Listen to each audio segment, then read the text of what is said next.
Hi everyone. I'm kind of busy right now doing some work, but I just wanted everybody to know that if you're dealing with a high conflict partner, you need to understand that eventually things do get better. And I know I've mentioned that before, but my experience is that it usually takes about 24 months for things to turn around.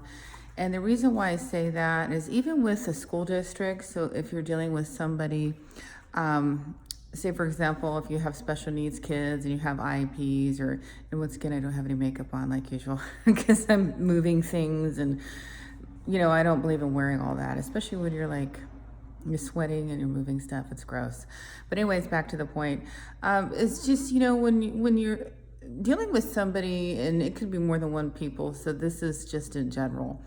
If you're constantly arguing and people don't know the situation and they're making assumptions about stuff, in about 24 months, what you're going to find is that whoever you're dealing with, eventually they're going to forget what they're saying because they've told so many lies or so many exaggerations that they can't remember what they've said. Because what you're going to find out is that they've told one person one thing, another person one thing, another person something else, and so they don't remember what the hell they're saying. And so by the time you're in a room, say for example, if it's an IEP meeting, there's a teacher there, there's a therapist there, there's a superintendent, because sometimes when you're in an IEP meeting, there's like 9 of you against one person, or if there's 2 parents, say for example, then you'll have like 9 people. It's just typical. Remember, and what a lot of us don't seem to understand is if you have a high conflict partner that you've been dealing with for 3 years, I'm just going to pick a number. Each one of those people have been told a different story. And those people eventually start talking to each other and they go, well, wait a second, this person told me this situation. Well, wait a second, that's not what I heard. And so they're going to start talking to each other. And eventually they're going to get curious, and they don't want to say anything at first because they're embarrassed and legally they're not supposed to. But let's be honest, human nature, it is what it is. They're going to die of curiosity. They're going to ask you, and it might be a year, it might be 2, but eventually they're going to casually mention something as they say, oh, I have a question about your child, it's the behavioral in the classroom or something. But let's be honest, besides that, which is a genuine issue, they're going to casually say, oh, hey, was this true? And eventually you're going to find out that rumorville was going around town, and reality was it was never true. And so the people that were creating problems for you due to a high conflict partner's bullshit eventually are going to come around because they're going to feel bad because they were gaslighting and they were flying monkeys for the last 2 or 3 years. And so it's all about damage control. And even with myself, that's what I've been going through. And it's kind of overwhelming because it's like, do I really talk to you because I can't trust you? I know, because it's damage control, like I said, because there's that anger and that's frustration. But you have to try and put yourself in their shoes and understand that, okay, these people were fed false information by somebody that maybe they possibly knew, especially I'm not from here, I'm from the South. And the person that I was with had been here their whole life. And so if they knew this individual from childhood, because if they're all around the same age, they might have gone to school together, I don't know. But if you're in that general situation where you're not from that area, or say, for example, your ex-conflict partner was friends with them from childhood or knew them in the same area, they're probably going to believe that person over you. And when it's hard for them to understand that somebody they might have heard of or known their whole life could not tell them the truth. And that's something that's really hard to accept. My hair is also out of whack. So needless to say, that is something that that all of us have to go through. It's just another part of the process that you realize that people get conned very easily. And what I've noticed too for the school system is that when it comes to divorce, especially in special education, but divorce in general, what we have is we have a problem. And I'm just moving around a lot, sorry. But we have a problem with teachers in general.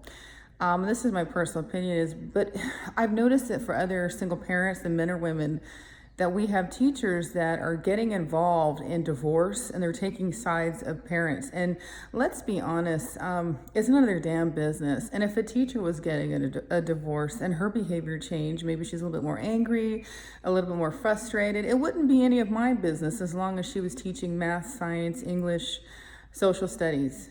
It's none of my business what's going on with her life. It's none of her business what's going on in my life. But we have a problem with teachers in the school district not minding their own goddamn business. People, I've always said this, divorce for whatever reason. Sometimes they divorce because they got married when they were 18 and they just don't want to be together anymore. Sometimes people cheat. There's a lot of cheating because they're immature, because they get bored. They might be friends, but I just want to step out of the marriage, because they don't want to communicate, because they don't know how to talk to one another, or somebody they just can't keep their crap together. And so one says, I don't want to be with somebody that's a cheater, so I'm gonna leave, sorry. So what happens is a school district where teachers get involved when they should not be. They should just stay away. And so they decide to stick their nose into something and start stuff and call CWS and say, oh, you know what, because the parents are divorcing, there's high stress. Well, all that is a bunch of crap.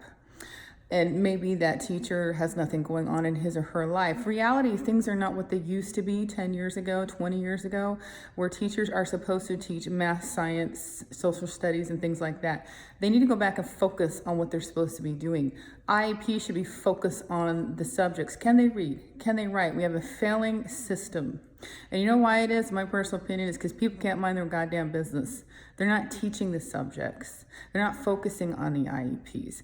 You have high conflict partners that are creating, problems because they like drama, because they have problems. They have the guilt issue. I ran off with somebody else, and so now I have to, my self-esteem is so low that I have to create problems, and I have to justify the reason why I abandoned the family or why I took off on the partner, because I don't want to look bad in public. So I want to make that person look bad, which is wrong. We just need to say I did this because A, B, and C, or just mind your own damn business. The problem is with social media, it's created an entitlement attitude where I need to know everybody's business. We don't. We just need to grow up and move on. So that's what I thought people should know, is that eventually the truth will come out, because people are nosier in hell. And don't worry about it. It takes about 24 months and you will be vindicated. People will know that you were not the problem and that the other person will break down. Unfortunately, it's going to fight, and you're going to have to fight. You're going to have to pay some money, because some people, not all, but when you're dealing with a person that's high conflict, and if they get with another person, they will feed them false information. So don't always get mad at the person that they're with. And I don't care if it's a boyfriend or a girlfriend. I don't care the lifestyle, but don't always get mad at that person, because you don't know what they're being told. A lot of times what you're going to find out, personal experience, is that the high conflict partner will feed that person false information. They have no idea what's going on. They don't know the history. Remember, it's one-sided.